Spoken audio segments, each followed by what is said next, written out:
Hello and welcome back to another episode of Only a Bag, a travel podcast. I'm Darcy Melton, and with me, as always, is Nathaniel Mellor.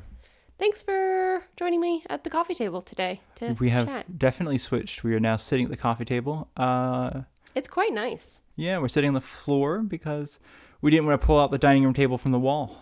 So, I think Professionals. that shows the extent of our dedication. We're very dedicated. We just don't have a setup. That's a good point. Permanent setup. Going to be starting doing this on the plane next episode. Really pissing off our neighbors. Actually, speaking of which, should we just go ahead and say that we're going to be taking a short break after this episode, right? Or in a few episodes? We're not sure because I've realized we don't really have any other way to communicate short of a podcast that we're taking a break. But essentially, we are going to be potentially in a few episodes. I think we'll have one more out, and then we're in Italy now, and we're going back to the States to visit. And so once we get resettled in after about a week or so, we'll probably record some podcasts back to back, I think, and then have them scheduled to go out. So like nothing interrupts our regularly scheduled programming too much. Mm-hmm. But I think that would be our thing. The only issue is then because one thing I did want to mention is almost every podcast that you are listening to, our dear listener, was recorded the same day that it comes out. And for a while, we were trying to do Monday mornings, 8 a.m. East Coast time, which meant that we recorded it, I think, like between 10 and 11, or 11 and 12 in Italy. So we were 6 hours ahead, and then we'd clean it up and post it at 2. So the idea, I don't know, I always like the idea that like, oh, they just recorded this. They just spoke about these things.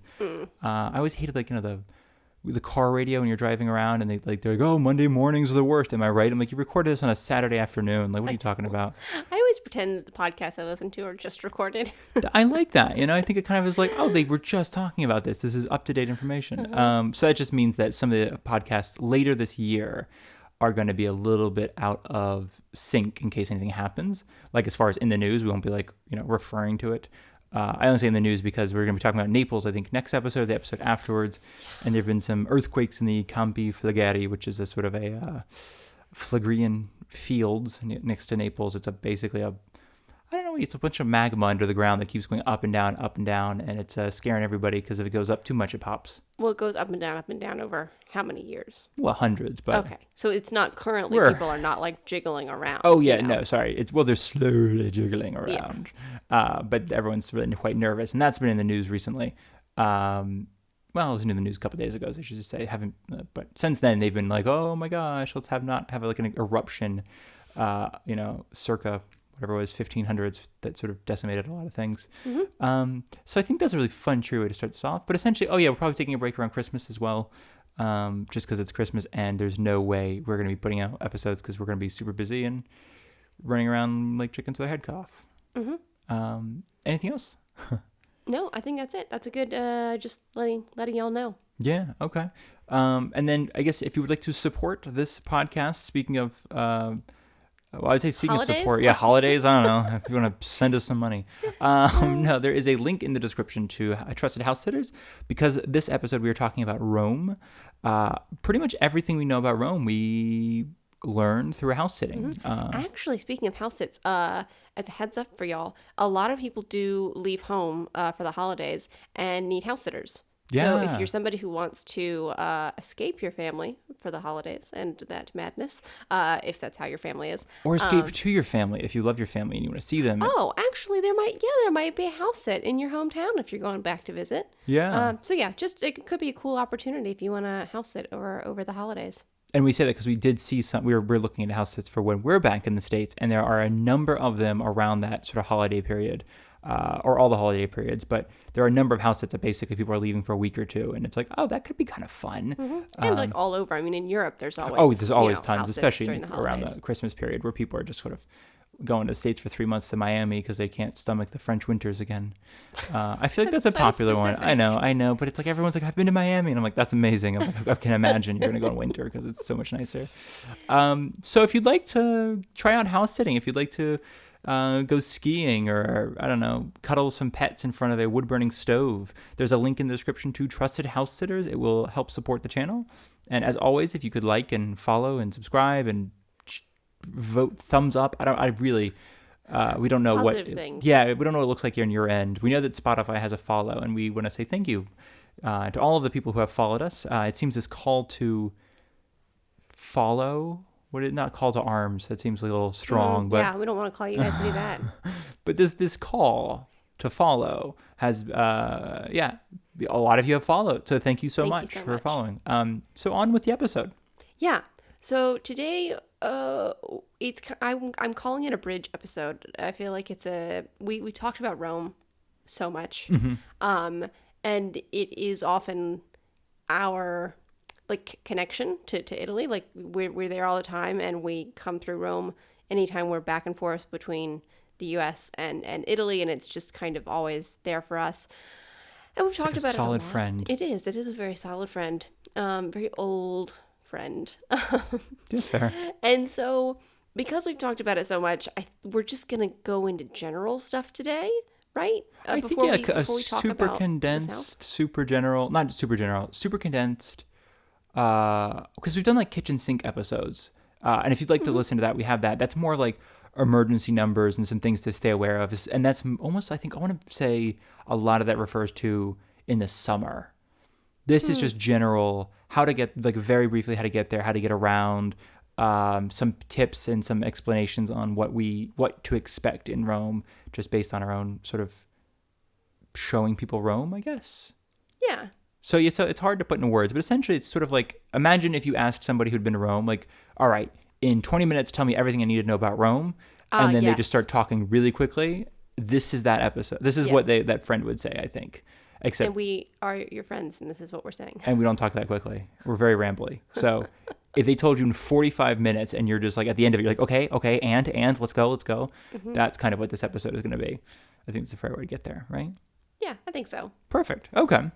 So, okay, we're not going to get into the history, right? Because there's so much, and we've talked about the history of like Florence and Siena, and it's not that there's less history in those places. It's just maybe it's more succinct. Rome's history is all over the place. Well, it's easy, I think, and especially we talked about this maybe before, like Florence and Siena, and you're like, circa 1400s, it really started. Yeah. People started paying attention, but like Rome is sort of like, what period of history do you talk about? And especially because I think it's, I don't know, I mean, the recent history might be more, not even interesting, it's just more prevalent to what we've talked about in the last episode. If you haven't heard the last few episodes, they've been about the South versus the North. And as you mentioned just minutes ago, this is a bridge episode. And Rome is often considered that sort of the middle of the country. It's why the capital's there. For everybody in the North, it's considered very South. For everybody in the South, it's considered North. But it's kind of both. It's a very Southern feel, but somehow still kind of orderly and relatively. I don't know. It's the perfect marriage between the two, the North and the South. Basically, it's kind of a very, I don't know. It's a different feel. I think the South has a slightly more chaotic feel than Rome, but like Rome's a good place to kind of like, if you're afraid of the chaos of the South, it's a good place to go to and be like, oh, this wasn't too bad. Speaking of like, I feel like it's vibes, like it's a big city. Yes. Big city vibes. It's not, I would say it's not as chaotic as New York. Not as chaotic. Okay. Yeah. Is it? I don't know, because I think you mentioned it's big city. I would almost say it's a collection of neighborhoods that happen to be touching. Because it is a big city, but it's almost like you go from neighborhood to neighborhood and everything shifts. Like you sometimes in a very quiet, like residential, and then you're all of a sudden in the financial district, and you're like, I walked like only 17 feet. Like, what happened? I guess I'm thinking though, there's a bustle. There's a big bustle. City bustle. There is a bustle. So it's Florence has it too, but Florence was even to me a little more relaxed, and maybe that's because we were amongst probably mostly tourists, I'm guessing. Because it's a kind of confused bustle to Florence. Yeah. Like, where are we going next? But then Rome is definitely more like, people are getting to work. Yeah. I have to go to lunch. I have to be back at this place. And, it's very much like regular people who live there mixed in with tourists. At least when we've been there. So there's a lot of movement, I guess. I would agree. No, I think that, and you mentioned Florence. I think Florence is one of those cities that you definitely feel, not you, but one would feel outnumbered by, or as a tourist, you feel you outnumber everybody else. But in Rome, it's sort of, some areas are definitely predominantly tourists, but by and large, the subways and the buses, it's like, oh, there's a bunch of Romans living in Rome. There's also just, and then you just drop, you get off. I mean, that's even some of those popular stops. I'm thinking even for Romans, Ottaviano, which is the stop for the Vatican. It's just, it also happens to be a hub of other transportation. And lots of stuff for local people. Like one of our favorite markets is over there. That's a good point. That's a great point. Yeah. So it's like the Coliseum stop. I think we've talked about before. You exit the metro, and you see the Coliseum, and there's not like a grocery store around that area. No, that's a good point. So it's quite abandoned. I mean, not abandoned. That's the wrong word. It's just, quite. It's old Roman ruins, and it's mostly tourists who are going to that specific stop because that is like, nothing else happening. Stop. No, I think it's a good point. Yeah. So you talked about neighborhoods. You briefly mentioned neighborhoods. Yeah. Do you have any that you want to describe or that you like or anything like that? Yeah, we can jump to neighborhoods. I did bring up neighborhoods, and I was going to quickly mention how to get to Rome in case we haven't talked about that. But very incredibly briefly, there are two airports, Fiumicino, FCO, and then CIA. It's like Ciampiano. If you're looking to come in from the States, FCO is by far the easiest. It's probably the only choice you'll have. It's the international airport. CIA is the budget flight airport. For Americans among us, which we're, I think, much more new to budget flights than Europe is. Like Europe has had Ryanair and EasyJet, Norwegian, all sorts of stuff for like 20 years, but like Frontier, I feel like is still, or Spirit is still really new in the States. But in Europe, almost every big European city has at the very least two airports. One that is for like international flights, and one that is for domestic/budget flights. Because I think like Paris has Orly and then Charles de Gaulle, but also they have like Beijing or whatever it is in the north. It's like an hour and a half away, and it takes the Wizz Air flights to Ohrid. But I'm thinking like even London has Heathrow and Gatwick, but also has the Hampstead or something like that, or is it? Wow, you know way more about airports than I do. Well, no, I'm just thinking of it. It's like when you fly airports. To these things. I can't remember any of these places. Well, I was thinking too, because I think we've almost made the mistake. I don't think we've actually made the mistake yet, but of thinking, oh, good, we have a flight to Rome. Let's not worry about it anymore. And then not realizing that, like, oh, you have a flight to the weird outside. You have to have like 4 buses and like a donkey cart to get into town. Not the one like the again, to like the FCO has the high speed train straight to from FCO to Termini, the main train station in the middle of Rome. It's like 42 minutes, pretty much on the dot. It's like they say it's 42 minutes, and it's almost always been 42 minutes. It's a flat rate of whatever that is, 14 euros, 12 euros. And it's great. I mean, it's like a subway mixed with a luggage car. There's a bunch, a bunch of places to put luggage. But then CIA, you have to take it's like a train to a bus to a train or something like that. And while it's kind of complete, it's like they recently made it into this thing where it's I don't know, they call it the CIA link, I think is what it is, where like this is how you get there. It's just one of those things where it's kind of like LaGuardia. Yeah. If you're in New York City, JFK has like the air train from Jamaica, which is fairly easy to get to from like all of New York. But then LaGuardia, it's like you take a bus to the end of the line and then you switch. It's just like, wait, what am I doing here? That's the only place that I've ever gone to the wrong airport. Yeah. I think I went to JFK and I was supposed to be in LaGuardia. Well, that's the thing, too. You think, of course, I'm flying out of JFK. It's a JFK. Why would I fly to LaGuardia? And then you fly, and that's the kind of thing. So all that was to say is there's 2 airports, FCO, CIA. I would recommend double checking that you are flying into FCO or out of FCO.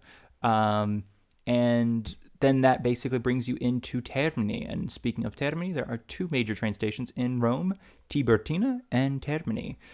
Easy to get confused. They both start with a T. Termini is right in the middle. It's also called Centrale or Centro. If it's like written, it looks like Central E. Yeah, right? Central E. That's how you spell Centrale. Yeah. Yeah. That is Termini, and that's the middle. That's the easiest train station. It's right in the middle of town. It has both metro lines running through it, both of the 2 that Rome has.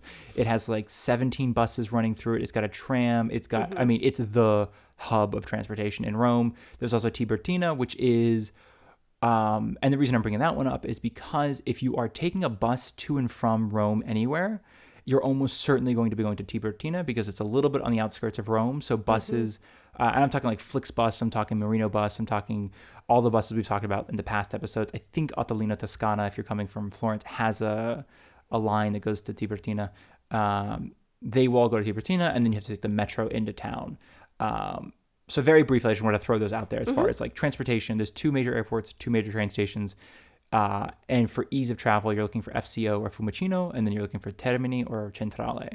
I think that's a pretty succinct way of putting it. Yeah, that was pretty comprehensive, I think. Oh, right. So, okay, I was going to talk about neighborhoods, but now I want to talk about transport in the city. It's not very complicated. I mean, it's pretty fast. I think it looks complicated. I think it's easier once you start doing it. It's complex, the system. But yeah, I like but that. I don't. Once you get the handle of it, it's not difficult. I don't know. I don't want to say that maybe because maybe it is. No, I think it took some getting used to for us, and then it's just like one of those, the bark is worse than the bite kind of thing. Yes. It looks really complicated and scary, and then when you're actually doing it, then you realize it's not complicated or scary. Yes. If that makes sense. Yeah, I would agree with that. So what's your thoughts on the transport? Okay, so I'm thinking about whenever you get into Termini, there's like I was going to say international trains. That's not what they are, but the It's not what they are, though. I mean, to be fair, they do go to France. It's true. Sweden. They are international trains. Switzerland. So it's a train station, it's a metro station, and it's a bus station. Yes. Technically, there's a tram that runs next to it as well. We've never taken our lives. That is true. I forgot. I was going to say the tram doesn't come near there, but it does. Yeah. Okay, so that leads us to the fact that Rome has 3 ways of public transport. Yeah, I think so, right? Yeah. Yeah, so there's the metro, which kind of only goes in 2 directions, right? Ish? Does like an X? It doesn't. It's 2 lines, and they run north-south. Okay. Not north-south, but like it's easier to imagine. I think that it's like what, southeast to northwest, and the other one's southwest to northeast kind of thing. Mm-hmm. And then there's trams, and then there are buses. Yeah. I think because if you look on the website, there are a couple. Another website. What am I talking about?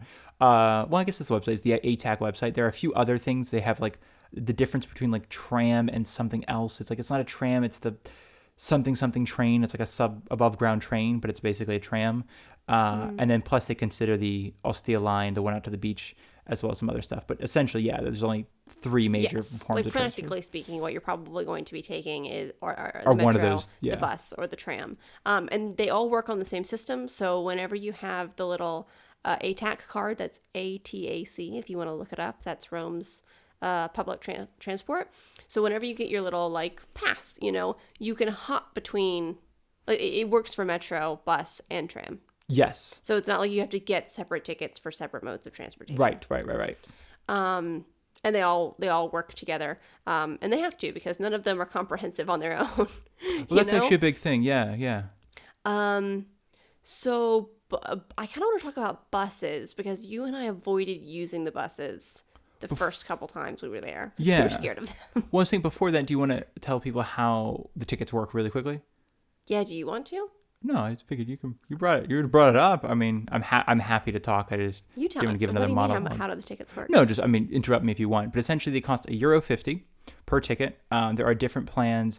There's a 24-hour, 48-hour, 72-hour, 1 week, 1 month plan. Mm-hmm. There are also Roma Pass. It's basically a 24 or 48-hour pass, or maybe 24 or 72-hour pass, and it gets you entry into one museum, reduced entries into the other museums, free bathrooms at certain points, and free transportation, but they're a bit heftier in price. It's something like €40 for a 1-day pass, which essentially isn't bad if you're like, I'm going to see everything in 1 day, and you need to be able to transport yourself around quickly. Mm-hmm.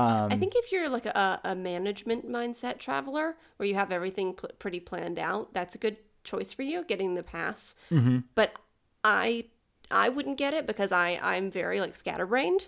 And I would not remember to take advantage of any of the benefits. I'll put I wrote an article, I believe it's on our website, onlybag.com. But it basically talks about the difference between, because it's $1.50 for a ticket, and I think the 24-hour pass is something like €7, €8. It's something where you have to use a ticket.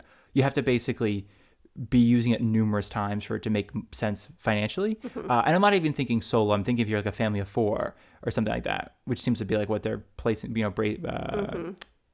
basing their costs off of. It's like, is it better just to get a stack of tickets when you get there, or is it better to get these passes? So anyway, that was basically, there's a bunch of different passes. They're all $1.50. as of recording this, October 2023, there are now two machines, one that prints out a paper ticket that is a single-use ticket, and one that prints out a paper ticket. It's €2 instead of 150. They are not single-use tickets. They are still paper, though, but they are rechargeable paper cards. They are straight garbage. Yep. I am so for rechargeable cards. I love rechargeable cards. Darcy and I use these rechargeable plastic cards, unfortunately, but they're monthly cards. Every time we're in Rome, we recharge those. The paper ones are straight garbage. If it's in the summer, they get sweaty, they start falling apart, you can't use them, you're trying to tap them, it's like, we can't read this card. And I'm like, oh my God, nobody thought of this. Nobody thought, like, is there something else I can do?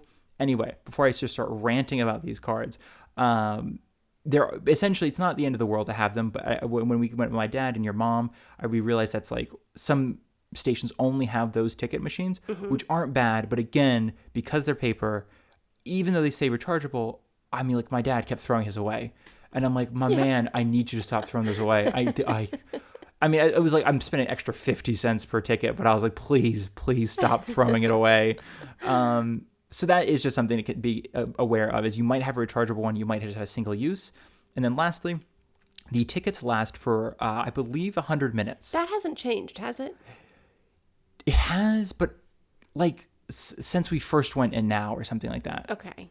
I think. mean, we haven't changed the way we use the tickets, so I don't know if anything about them has effectively changed for regular people using them. Like, you can still use it for 100 minutes. I can take the metro to the bus stop and then get on the bus with the same 100-minute ticket, Yes. right? Okay. Yes. And so as Darcy just said, for anyone who is now trying to put this together, because we're all talking very fast, it's good for 100 minutes on every mode of transportation, except you can only use it on a metro once. So that means you can take the metro to a bus, switch to the bus, and then spend the rest of your day on the bus, or whatever, the rest of the ticket on the bus, or you can take a couple buses and then switch to a metro, and it's good for one metro ride and unlimited buses and trams.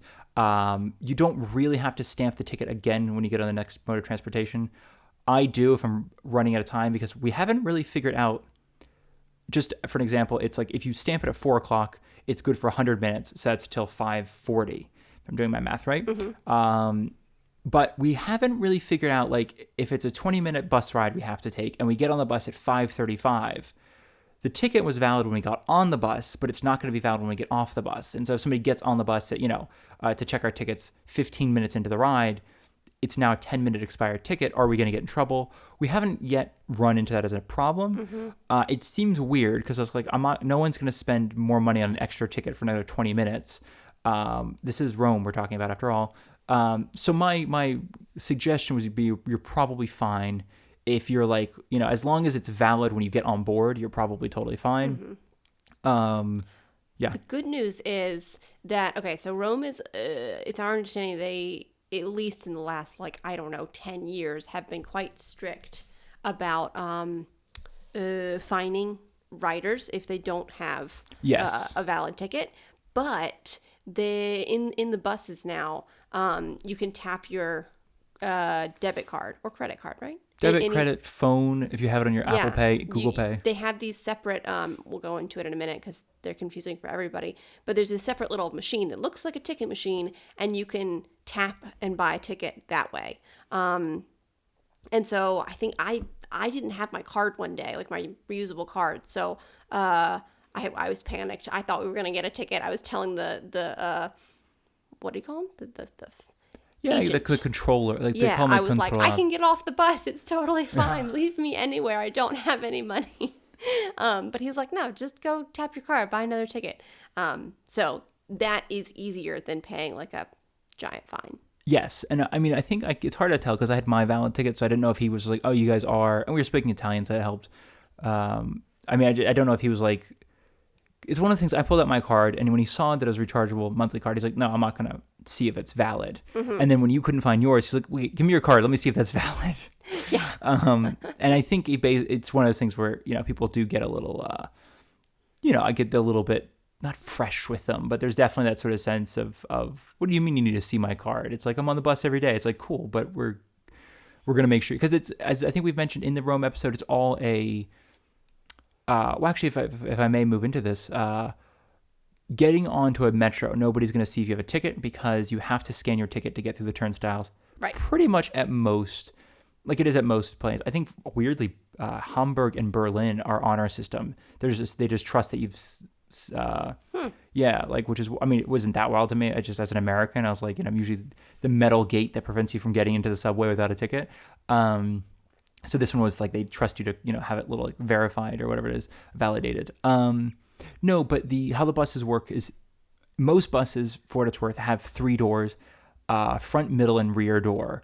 And the front and rear are for exiting. So the idea is you're all supposed to get on the middle of the bus, and then everybody who's getting off the bus either gets on the front or the rear of the bus. Mm-hmm. And it does not always work that way, but that's it does the not way always work that way. should. That's like, and especially I've been told and I've been reading that in the north it's very much that way. Milan, Torino, that kind of stuff. And then the farther south you go, the looser that gets. But also like rush hour or when you're all packed on the bus, sometimes Oh yeah, it's there's like no one's moving in and out as much as you can. Like you just gotta get on with life. Well, that was the thing. It's like this. So the idea is you get on the middle of the bus, and if you go right, you can pay with a credit card. If you go left, you pay with a normal card. Ah, right. Okay. And it's a little confusing because there's a lot of like it says if you go right, you can pay with a rechargeable card, and I think they mean like a rechargeable Visa card, like the prepaid debit cards, not a rechargeable. Like we have a monthly pass for the Rome public transit system. Yeah. And that does not work on these rechargeable machines where you can use your debit or credit card or phone to pay. We have to go to the, it's a little yellow ticket machine, the same one that you use for the regular paper tickets. That's where we go with our pass. Yes, exactly. So that was just for simplicity's sake. And then I think the last thing, and then we can move on to talking about more transportation because you wanted to, and I interrupted talking about the tickets, is just very briefly is you mentioned like rush hour and stuff like that. It's something we see, well, not to call it tourists. It's something we see that tourists do a lot. And it's just something we always want to warn tourists about is when you step on the bus, don't stop. Yeah. Like go find a spot, find something, get out of the way. It's really common for people to be running for the bus and to like throw themselves on board. And it is not uncommon to see people get like have stepped on board and stand right where the doors are going to be to either get hit by somebody trying to get onto the bus or not realizing the doors are going to close on them. So it's just one of those things where it's a lot happening. It's just a bunch of people, bunch of bodies, bunch of movement. There is very little consideration, compassion, calmness when getting on and off a bus. There's like, I'm in Rome. We've often get hit very hard by people trying to get on. Like the bus is not remotely empty. It's not leaving for another 20 minutes at the end of the line. And people are like fighting to get on board to get into the seats. So there's not like a lot of, or there can sometimes be a lack of like respect, I think, when it comes to boarding a bus. It's not just like, oh, I didn't get there in time. I do love though when like okay, a lot of people in Italy are short. I'm quite short. I'm 5'4", so I feel at home here. But often it's like the shorter, older lady who yells at the people who are being obnoxious, and I'm here for it. Oh yeah, absolutely. Yeah. No, there's definitely that sort of like the yelling of like, what are you doing? Let us get off the bus. I'm also a big fan of it because I'm fairly large and tall. So it's always kind of fun because people try to hit you, like to get you to move it. Not like hit you, they're not going to punch you, but like, like that kind of classic, oh, I didn't see you there. I was just trying to get on the bus. So it's always a lot of fun for me because I just get to stand there and watch people sort of bounce off of me. And I'm like, oh no, did I hit you? Which is, it sounds like it's not the mad gladiator fight that I'm making it sound like. It's just sometimes on some bus stops, especially around rush hour, where everyone's just trying to fight for a seat. Yeah. I mean, generally it's not that bad. No, generally it's fine. What's the one stop that we always have trouble? That's actually what I was thinking, Lepanto. Lepanto. Yeah. It's a mix between like at the end of a line for 2 buses and it's on a subway line. So you get people sprinting from the subway, like throwing themselves onto the bus in this mad dash. And then the bus is like, we're not leaving for like 25 minutes. Please, stop. That one's the craziest That one. is the crazy But most one. of the time, you're going to be fine. Yeah. Like, don't let us scare you away. No, but I think that's like that was like because I keep wanting to write like a little like not even guidebook but a little like here's some rules to keep in mind. But essentially it is go right if you're paying with a credit card, go left if you're paying with an ATAC card, and as soon as you step on the bus, just move, find a place, find a seat, find somewhere to stand. If you're not confident with standing on a moving bus, most people are not. everybody's usually holding on to something on the bus. So just try to find somewhere where you can hold on. Definitely. The bus drivers don't really care that there's a bus full of people behind them that have no idea what they're doing. They just like to take turns. They also have to stop on a dime because people will walk out in the middle of the road That's a good point, sometimes. yeah. Or, mopeds are totally allowed to come around them and split the lane and things. So they really sometimes are hitting that brake hard. Yeah. It's more difficult on the bus than it is on the metro to do that cool, no hands standing thing. And I think last is so very briefly, and then I am done. And then Darcy, I know you had something to mention about the transportation, and I know you're like, I don't even know what I was going to say. You've just been monologuing for an hour. Very, very briefly, something that we ran into a lot with tourists asking us when they heard that we spoke English, is people asking us, oh, do you know what stop is XYZ? Like, what's the so-and-so stop coming up? Like Marshalo, is that coming up? And I'm like, I have no idea. Nobody knows. That's like the secret of the bus. Nobody knows what stop you're at. Like on a subway, there's these giant signs. When you pull into a station, there's signs everywhere. And the nice little voice in 2 different languages at least saying what station you're at. And where to exit. Exit right on the right side of the train or whatever it is. On a bus, it is like the size 14 font in the corner of a sign somewhere that lets you know where you're at. And often the bus stops don't have their names printed on them, like outside. That's the other thing. Plus, they if the bus driver, and this is a big thing too, and I'll probably bundle this together because we saw some Europeans miss their bus. I think they missed their bus coming on. You have to flag down a bus if you want to get on. Yes. Or hope that somebody you're standing here will flag it down. But if you see your bus, if you're like bus 117 or something like that, and you're like, oh, we need bus 117 to get to whatever, you have to wave it down. Mm-hmm. You do that cool. I like to do the New York cab. Yeah, you put out your hand a little bit. Put your hand out, pretty cool. I mean, I put my entire arm out to be clear. I probably look ridiculous, but no, you do the everybody else is kind of the wave it down kind of thing. Mm-hmm. Some people kind of like sometimes they don't wave see, it so I do them. like give them like what probably looks like the evil eye. I'm like making a crazy face. Well, that's it. If you could make eye contact with the bus driver and like nod, sometimes if it's not our bus, I'll shake my head and they always give me a little thumbs up to be like, thanks, I'm not going to stop. Mm-hmm. And I only say that because, again, subways and trams, well, let me rephrase it. Subways will stop at every stop. Yes. There's no mechanism for them to know if anybody's going to get off that stop or anybody get on at the stop. Trams, some routes will stop at every stop, some will not. Mm-hmm. It also depends on the time of day. It also depends. Yeah, sometimes if it's like a Sunday, if it's late at night, you have to hit the little stop button for them to actually stop at that stop. Buses are the same way. If you need to get off the bus, obviously you have to ring the little bell. Yes. Okay. So to be clear, anytime you want to catch the bus, obviously you have to go to a bus stop that has the bus number that you need. Number one. And you have to basically flag down the bus to make sure that they stop. And when you get on the bus and you want to exit, you have to press the stop button. Yes. For them to know that, you need to get off. You need to get off. Yeah. Trams, like Nathaniel said, it depends on which tram you're on and what time of day. But if you don't know if it's going to stop and you're on the tram, just go ahead and press the button anyway before your stop. But do you need to flag down a tram? I guess not really, because and this is where it actually comes weird with the buses. The reason to flag down a bus is because almost every bus stop in Rome serves as a stop for at least 2 bus routes. Mm-hmm. There are some that don't. They serve as just 1 bus route, but it's still safe anyway. But by and large, most of the bus stops in Rome serve as a stop for at least 2 bus routes, bus lines, which is why you have to flag it down, because if you're waiting for 117, you see 336. 336 doesn't know if you're waiting for them or, waiting for 117. But with trams, by and large, they only run 1 route. There's very few crossover lines, like crossover stops. And you probably can't, I would say no. I would say you're probably good just waiting there. Okay. And that's all to say, and this sounds crazy because I know I just said a couple seconds ago too that you can't see the name of the stop. A lot of this can be solved with like Google Maps, Apple Maps, Maps. I don't know what other kind of map things that are out there, but like Google Maps, for instance, only because we use them and not Apple. They have little dots that like they basically, 1, they show you the route of the bus, which is really simple. 2, they have dots for every stop, so you can count the dots as well as tell you where you are. 3, because it updates obviously in pretty real time, you can be like, well, there's no dots between me and the dot I need to be to, even though it looks like we're maybe still a minute away on the bus. it looks like I'm the next stop, so you can go ahead and ding the bell. Plus, as we've even found on the tram, because again, it's kind of a little bit like Google Maps is not as great with the trams, I'll be honest. They don't realize that sometimes the tram is there. But we've noticed that, like, okay, well, we know we need to get off near this building. So as soon as I see that building, I'll ring the bell to stop the tram. Or we'll just get off if we know. As soon as we see the river, that's when we know we have to get off.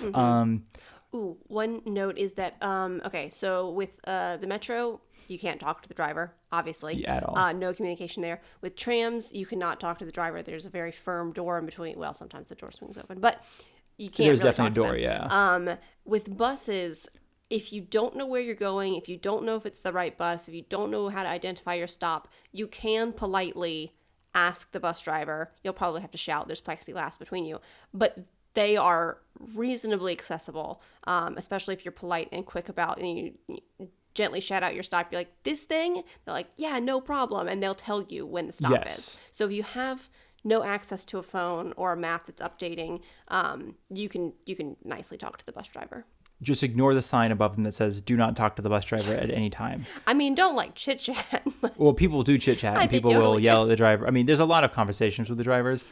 They also have like one ear plug in if they're listening, not earbud in. They're always listening to something. Some people have like they're watching like a little YouTube video or a movie. It's a nightmare. It's a straight up nightmare. I love these bus drivers, but there is like. It's amazing. They're very good at their job. They are very good at their job. It's just sometimes I'm like, you're watching a game while also taking this left turn really tight, while somebody's asking you what stop it is, and you're turning away from the left turn. You're going to scare people away from taking public transit. I know. It Buses really in Rome is. Are great. It is really. It's quite safe. But you also ask people, of course, you ask the bus driver before you get on, and then they'll kind of like, as you just mentioned, they'll kind of shout it out if they're like getting close, and they're like, hey, whoever needed this stop, this is it. We've even gotten off the bus sometimes after asking for a stop, and we get off early because we want to go do something, and they'll like yell at us like, no, this is not your stop, this is not, get on, and I'm like, no, that's fine, actually we're changed our mind. So sweet. And I guess that's kind of the last of the only other thing I very quickly wanted to mention is this is all about the ATAC system. I think in the Rome day trip episode we did mention the Cotral, COTRAL buses.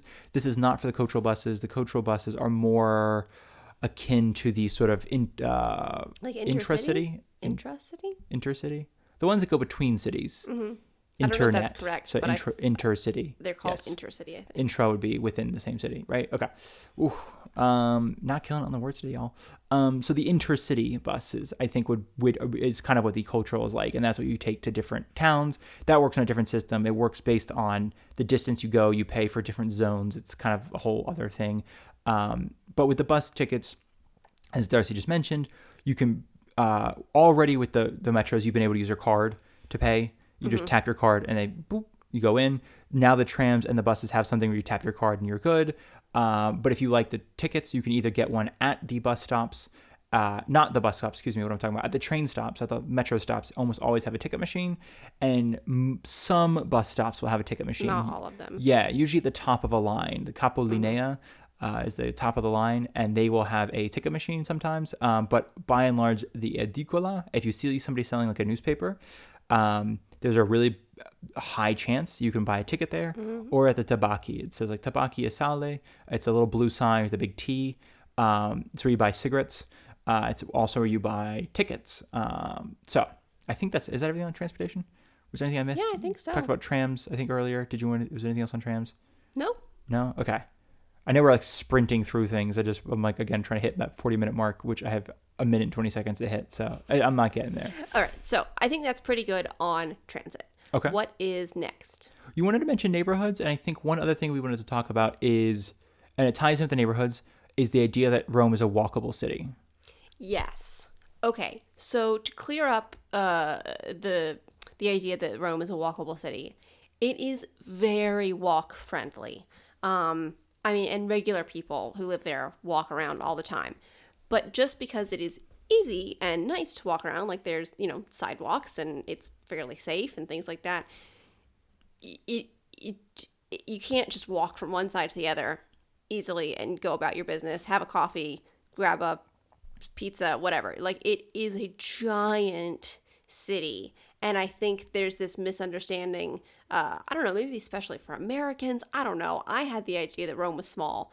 And I think a lot of people that we know who have visited think it's fairly small and you can walk from one side to the other in like half an hour. It's giant. And I think you should actually just said the kind of Americans and the misunderstanding.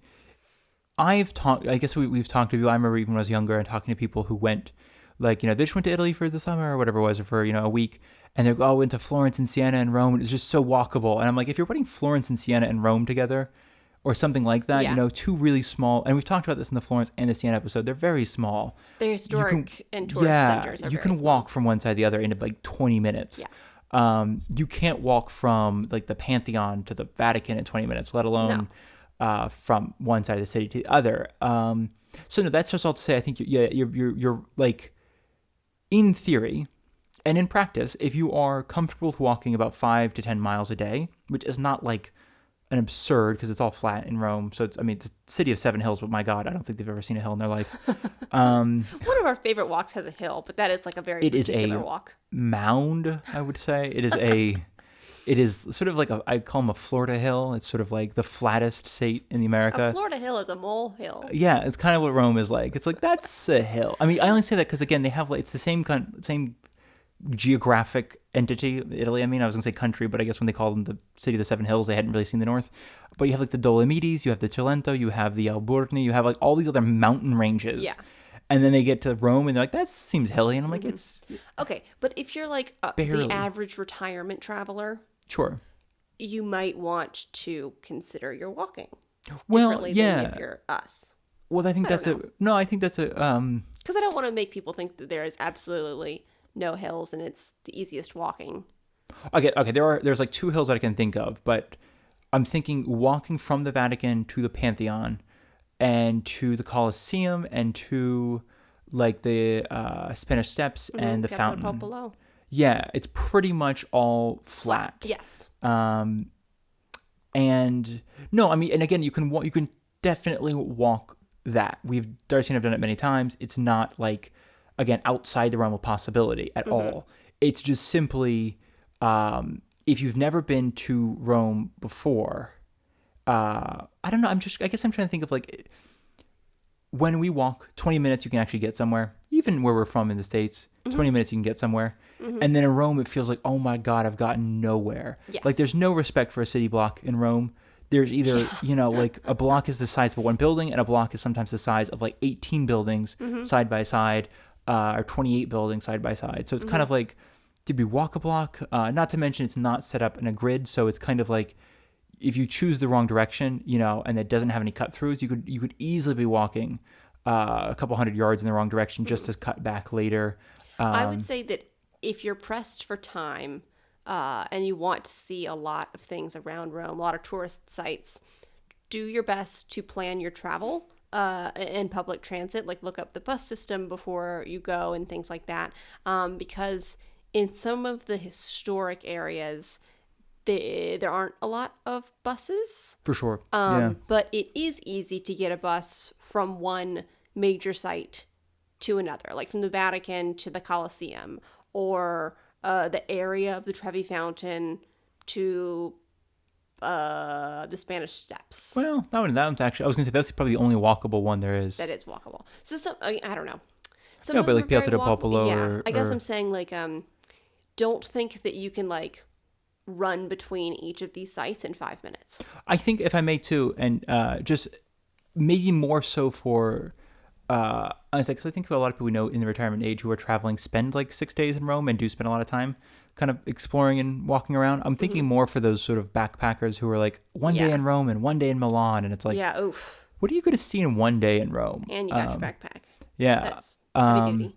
But that is something just to consider. Is like some of it is as you just mentioned, some of it's next to each other. By and large, it's not that close to each other. You just mentioned too, public transportation doesn't always bring you door to door. I'm thinking even the subway stop for the Vatican brings you to a 10-minute walk away from the Vatican. Yes. It doesn't actually bring you to the Vatican, which is kind of a fun little discovery. The bus actually brings you closer. No, there's a lot of that kind of stuff. So there's just something to keep in mind is being reliant on public transportation is great in Rome because it will get you around.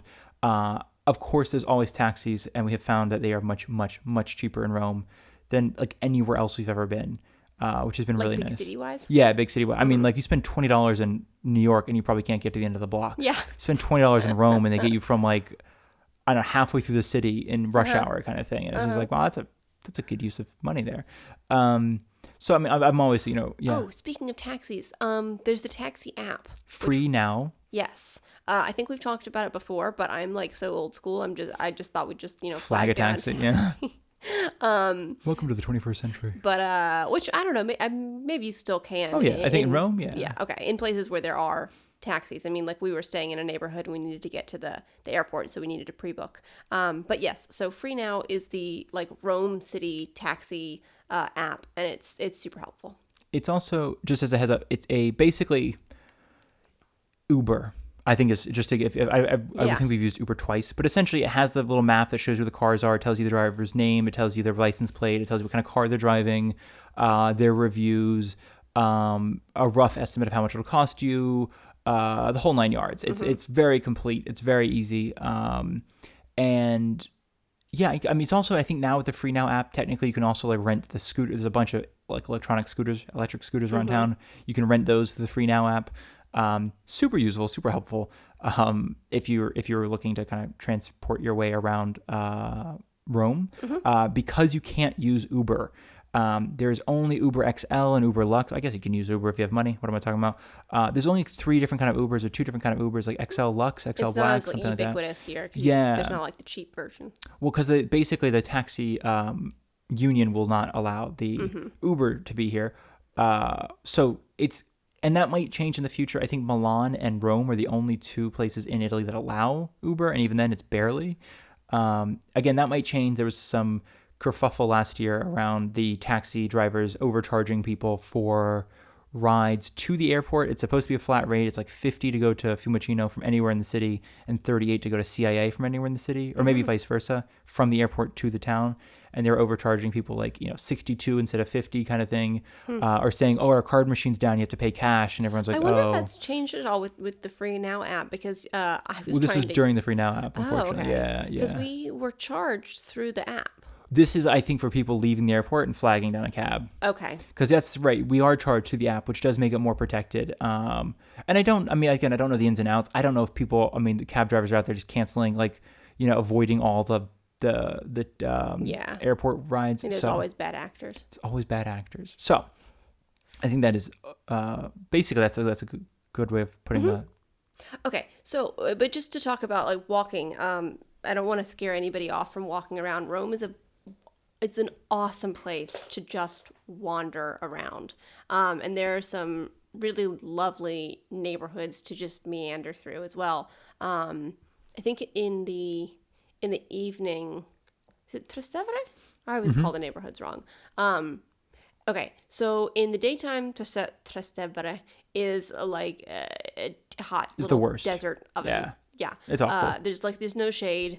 Somehow the sun is like directly over that area, and there's no ozone layer there. It's amazing. It's just a little oven, a little clay oven. But in the evening, it gets really populated. It's obviously much cooler. It's lovely to wander around. There's lots of little bars and restaurants, and it's a bit chaotic because it is so popular, but it's fun. And there's little like galleries and stores will stay open later because they know it's popular, especially in the summertime and when it's nice weather for people to wander around there. So that's really nice. Yeah. And then another one of our favorite places to walk is just maybe because it's convenient for us, is Piazza del Popolo to the Spanish Steps. It's kind of like it's a big main drag, it's got a lot of big box. It's got H&M and like Puma and North Face or something like that. Which is Millie's favorite part of it, but it's still fun. It's a nice. There's a nice great walk. Street next to it. It's like Via dei Mercati or something like that. I could find it and stick it on the description of this. But from Piazza del Popolo going south, there are 3 roads that fork out from Piazza del Popolo in straight lines. There's one that goes left towards the Spanish Steps. There's one that goes straight towards, I think it's the Altar of the Fatherland, is what it's called. And there's one that goes right that sort of dead ends at a museum or something like that, not too far down.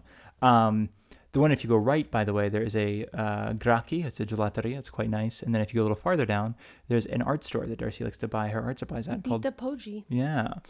The one that's straight ahead is where a lot of the big box stores are. It's also where a lot of people, and I assume it's a real thing and not a scam. Maybe it's a scam. It's where a lot of people ask, like, "Hey, do you have a second? Can I interest you in supporting? I don't know, like recovering from alcoholism and drug abuse." Yeah. But it never seems like it's always one of those really questionable things because it's, I don't know. You have to basically donate money, which obviously all these things you have to donate money. But sometimes you ask too many questions. And then they ask you something like, "Oh, by the way, how old are you? Oh, I'm sorry, you can't do this. I'm so sorry. Yeah, and you have to be X years older." Or, "Oh, I'm sorry, where are you from? Oh, I'm sorry, you have to be a citizen of so-and-so to be doing this. I'm so sorry." Or, I don't know. They are odd. I mean, I'm always up for signing a petition. I mean, if I agree with it, I'm not just going to sign a piece of paper. But yeah, those organizations are kind of odd to me. Well, they are, because it's also like some of them are obviously very. I mean, it's like UNICEF is out there, and they're just, "Hey, you guys want to talk about people who need help?" And it's like, "Yeah, what's up? I got a minute." And some people you've never heard of the organization, and they aren't really clear about it. They just have like a clipboard with the organization name. And I know when I was in Paris, and I was in Paris like 10 years ago, and people were doing these like. Do you want to sign a petition and support, like, I mean, it was something really like, of course, who wouldn't want to be supported? Like, putting wheelchair ramps in every, whatever, something like, of course I want to support that. That's awesome. But they wanted cash right then and right there. And they wanted a minimum of like 10 euros. And you're like, wait a second. Am I just giving you 10 euros? Is this like a scam? And that's kind of like, again, these aren't necessarily scams. They just might be questionable at best, and nobody can. A little predatory. They are, and I've like, even when I look at like the subreddit and stuff for it, even the Italians are like, I have no idea what they're doing there. Like, I have no idea what's going on. And now we just tell people like, no, thank you. We gave money last week, and they're like, "Oh, cool, thank you so much for supporting." So I don't know. I'm not like against, I guess, supporting charities. I'm just more like, I really want it to be a charity and not just like somebody in a green vest I'm giving money to. So that's in the middle road, and if you go in the left road, it's like a couple nice hotels, and it kind of gets into some like smaller, more boutique shops. But there's a hidden left road. So you take the left road and you walk for a little bit, and then there's a left off that left road. And there's a very quiet, very artsy street. It's got like... It's like fancy art galleries. There's a stone carver there that sells these little like, I don't know, words written on stone. There's, a couple like showrooms for things. It's really quite interesting because you have like, 500,000 people walking on the street next to you and like 7 people walking on the street that you're on. It's kind of, there's a lot of greenery on that street, so it kind of feels a little bit cooler during the day. Some of the other streets just feel like ovens. And then of course it does, you have to kind of get off the street later because it does dead end again. You have to go back to the main street. But yeah, we do like that walk. But then again, Piazza del Popolo to Spanish Steps is a 20-25 minute walk if we're not like chugging, if we're just kind of strolling and like, oh, what's going on over there? You reminded me, actually, thinking about the people asking for money in the little vests and clipboards. It's very popular in Piazza del Popolo for people to try to sell you roses.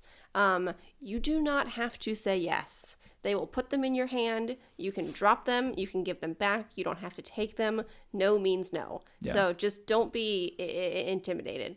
I mean, you can get a rose if you want one. No, but they are. It's not like, they do that thing where it's like, oh, it's a gift, and they shove it. I think you got to like hit you with one of the thorns one time. Yeah, like, a guy stabbed me in the hand with one, and then I think that I got so angry that time, but I didn't say anything. And the next time, I just messed with the guy. I think it was the same person. I took it, and I'm like, oh, it's a gift. I mean, this is all in Italian, so I was more confident by then. So I was like, oh, it's a gift. Thank you so much. That's so kind of you. And just walked away with it. And he's like, no, you have to pay me.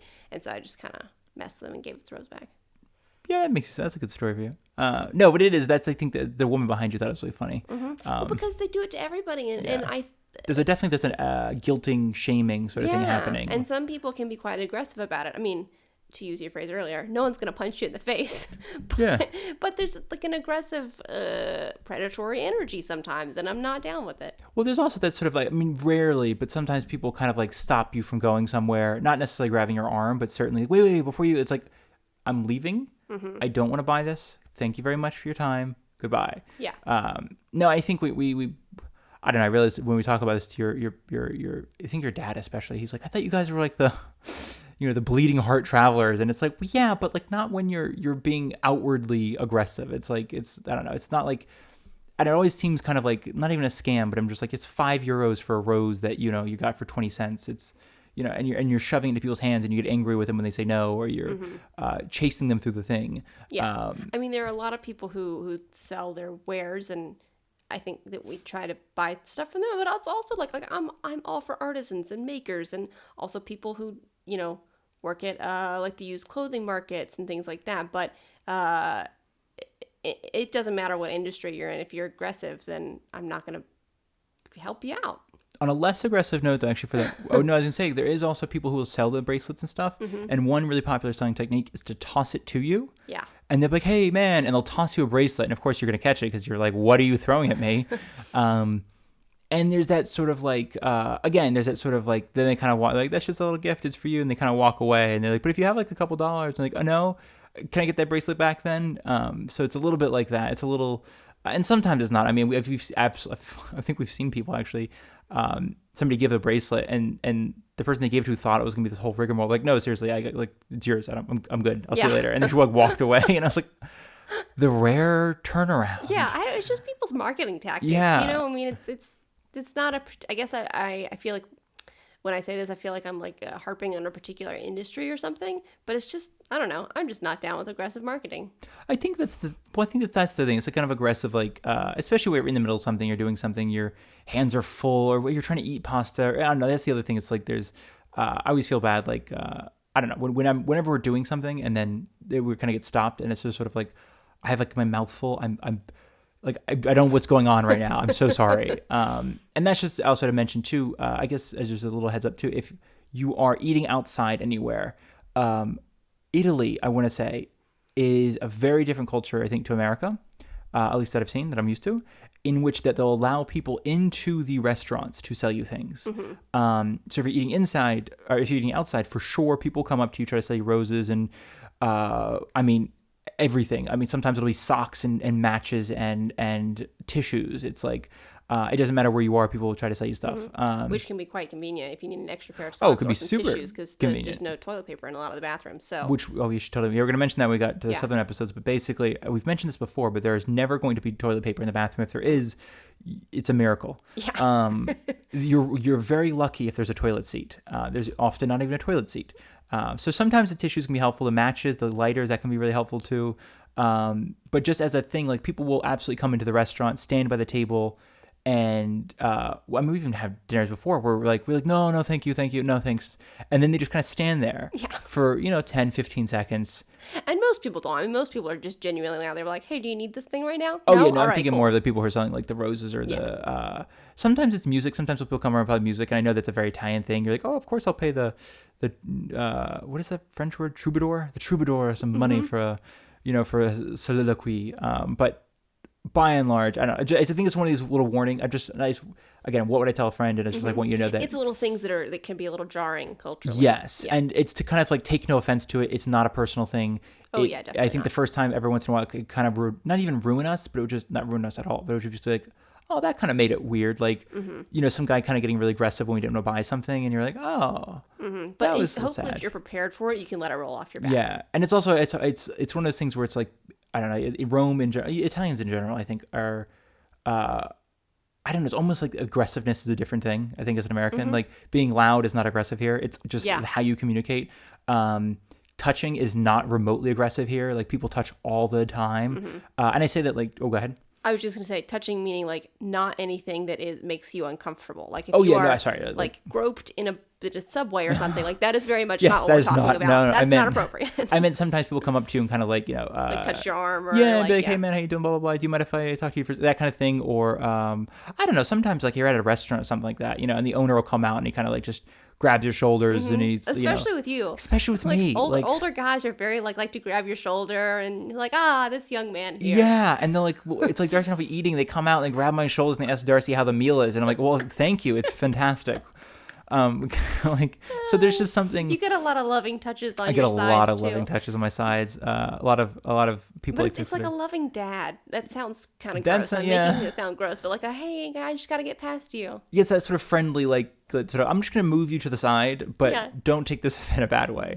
I don't know. We're making this sound terrible. It's one of those things that I know. I think Italians as a culture, they're very well, not even Italians as a culture. Everyone in Italy as a culture, I think, is very touching. Everyone here just touches, and there's nothing untowards about it usually. And I mean, like people who are not couples go walking down the street like arm in arm. Yeah, exactly. So I think it's one of those things where like if people are trying to sell you something, they do happen to like touch on the shoulder or something like that, clap you on the shoulder, or something like that. It's not like just even if they're loud, it's like I don't know. It's just one of those things that took me a minute to get used to the fact that like if somebody's yelling at me, they might not be yelling at me. It could just be like an excited thing. And sometimes, yelling back is kind of like, I mean, like the post office is a good example of just somebody yelling at you and you're just like, I don't know what you're saying. Or the like, yelling that you have to, you didn't hit accept, you hit decline, you destroyed the system. And you have to yell back, I know the difference between accept and decline, which is a very specific, very recent memory at a post office. All that it was to say is, yeah, this is more of a if anything, it's kind of like when you're walking around and people are kind of getting aggressive, or if they just, excuse me, hey, let me grab you for a second. And it's just smile, laugh, say no thank you if you don't want to buy whatever they're selling, and you're going to be 100% fine. It's just more of like that kind of, I say that because Rome, I think, is probably more than any other city we've run into people selling stuff, I think, just on the streets or being more like, not even busker. I think busker is a good example. Like Naples is big on music busking.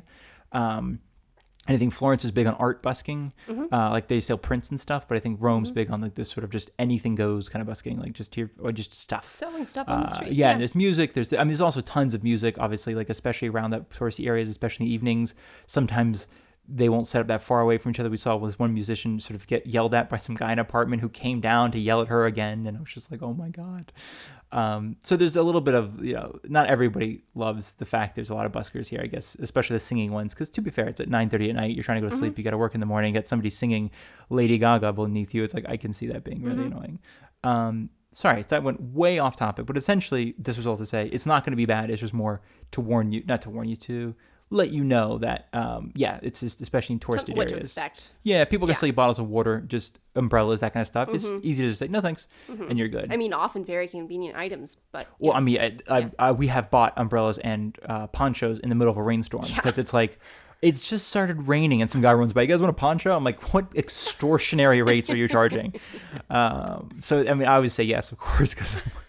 Is it 10 euros? I'm like, 10 euros for a downpour, trash bag? No problem. Yeah, so that's just something to keep in mind, is it's ridiculous, the amount of money we spent on stupid things like that. And I'm like, I have a nice 15 euro poncho and they're charging me 20 or 10 for a tiny plastic bag. That's the thing. I mean, gotta respect the hustle.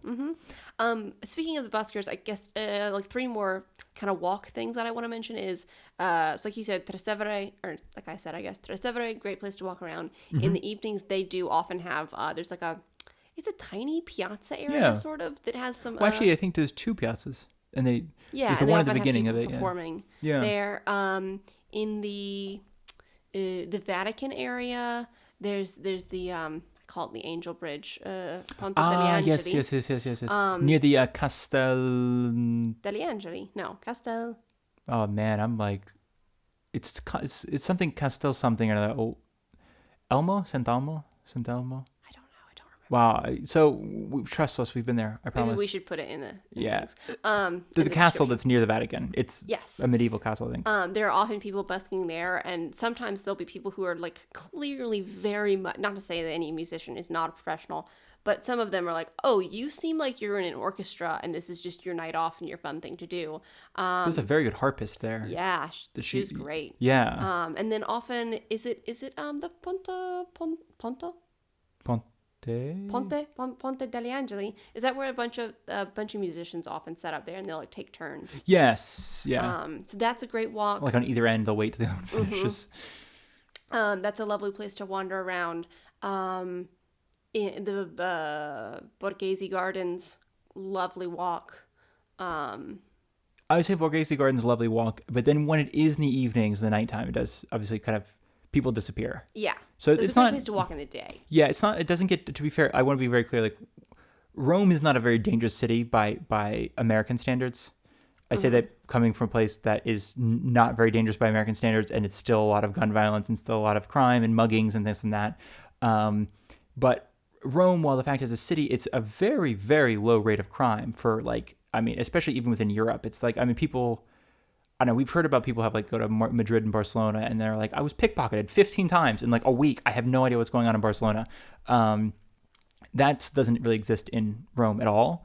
I mean, there's still pickpockets, but it's Yeah, not. yeah, for sure. Rampant. And there's still probably, I mean, honestly, don't leave your bag around, don't leave your camera around. People, yeah, there's that kind of stuff, but it's not like, I don't know. It's just, I mean, we've also, it's definitely that sort of survivorship bias. Like we've been there for 4 or 5 summers now, never had a problem. But I think every summer we meet one person who's like, yes, I just like, somebody just stole my wallet. But again, like pickpocketing, not like a mugging. It's just to say like the Borghese guards, I don't mean to say don't go there at night because it's dangerous. It's just more, everything's closed. There's nothing to see. And it's not a very well lit place. Yeah, so it's like, lit. if there's anything going to bad happen in Rome, it'd be in a place where it's not very well lit, I feel like. But the streets themselves, I mean, 2 a.m, there's still gonna be people out coming home from dinner, coming home from restaurants, coming home from bars and clubs. Transportation runs till pretty late, so you should be like safe, if that makes sense. Sorry, you're talking about street performers though in other neighborhoods. Oh no, that was pretty much. Or Those are my big suggestions for Borghese, walks. the Angeli, Vatican, Piazza del Popolo, and then Trastevere. There's also that and I think we basically just run through other kind of areas. Like there's the Prati neighborhood, which is the one around the Vatican. We've talked about it before. It has a great market. It's a little bit more residential. It's a little bit more kind of quiet, but it's just a different kind of slice of life.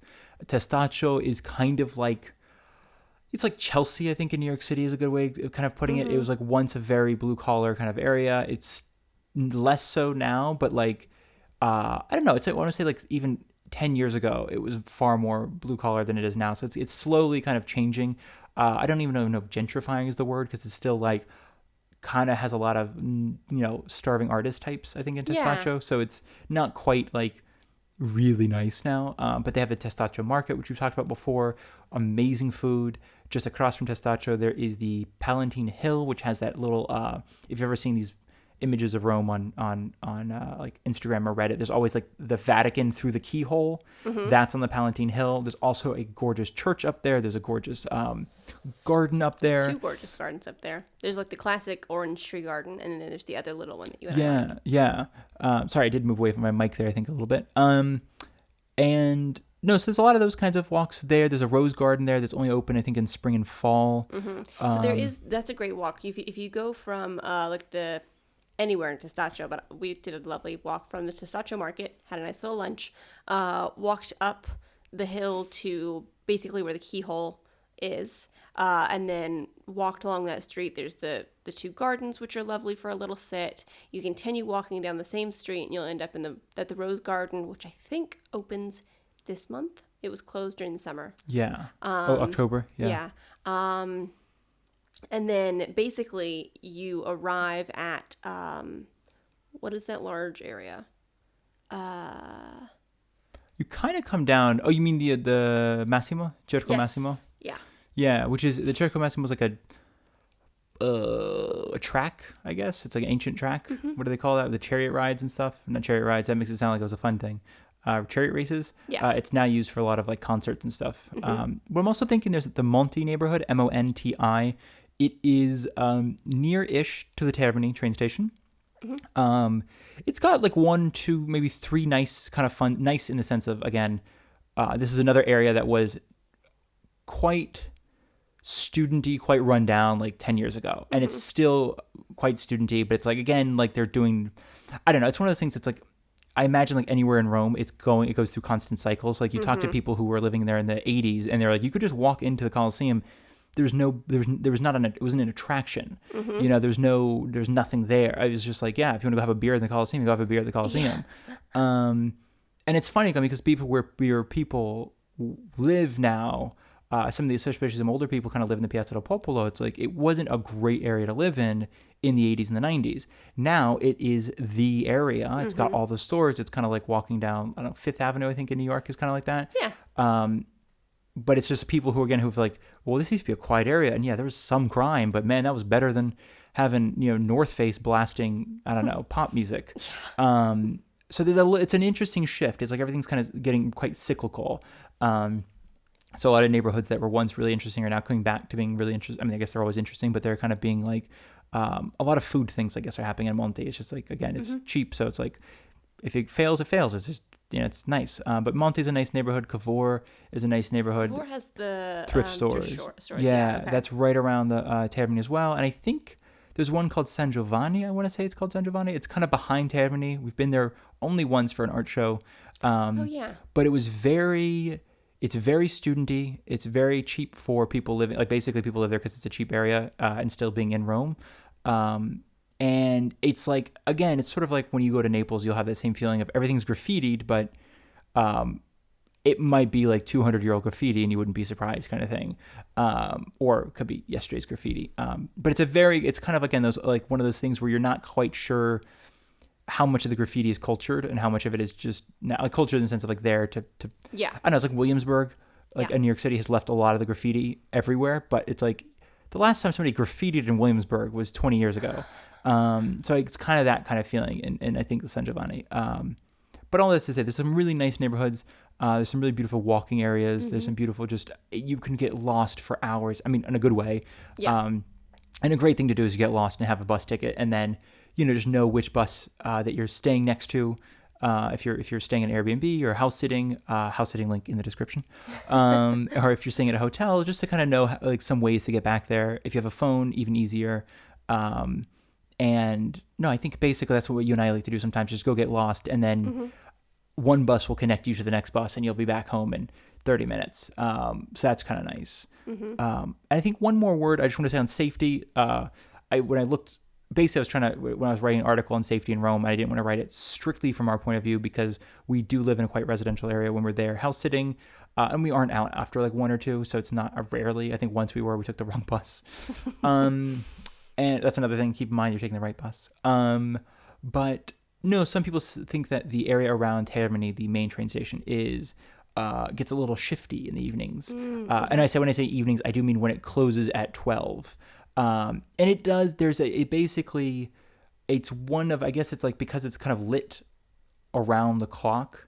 And I think there's a mild police presence around the clock. It's a fairly safe place to sleep if you are like unhoused. Mm-hmm. So you have a lot of people kind of just basically sleeping there because it's a quite safe place to sleep, comparatively speaking.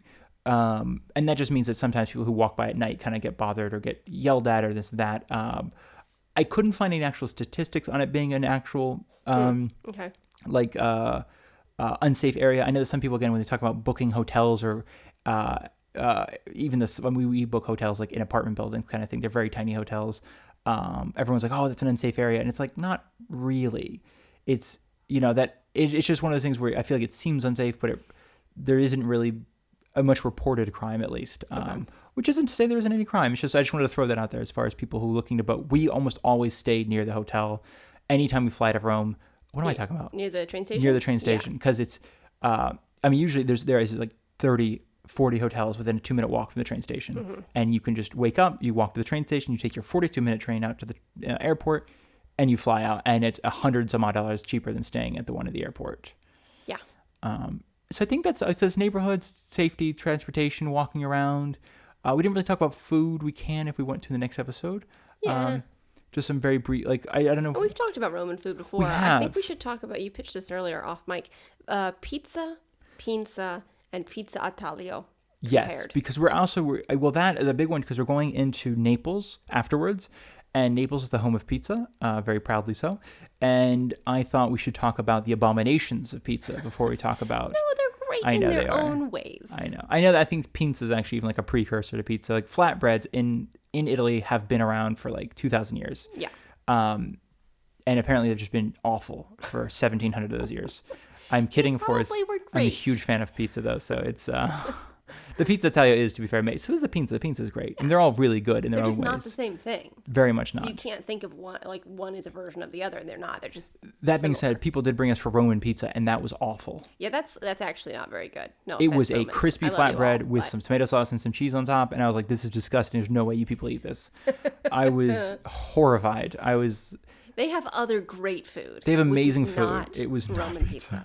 This is one of those things where I have not, people ask me, like, how Italian have you gotten? And I'm like, I'm not very Italian. I'm not like snotty about food. I'm not there's no part of me that's very Italian. And then people talk about pizza. I'm like, oh, You're not eating pizza in the north, okay? You're eating flatbread.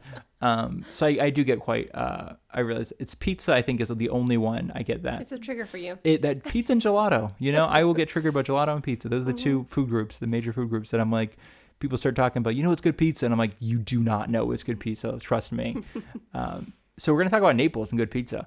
But I think next episode we want to talk about some Roman varieties, because I think in previous episodes we keep talking about Pizza Italia, we keep talking about pizzas, so we just wanted to hit them up. And also probably we're going to throw in some cheap budget eats / street food.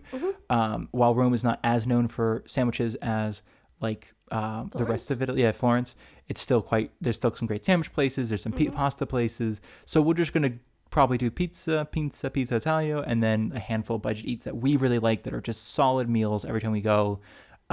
And I think all of them are close to at least one tourist attraction. So whether it's the Vatican, whether it's the Spanish Steps, there's something for everyone at these, if that makes sense. Yeah, I think that sounds good. All right.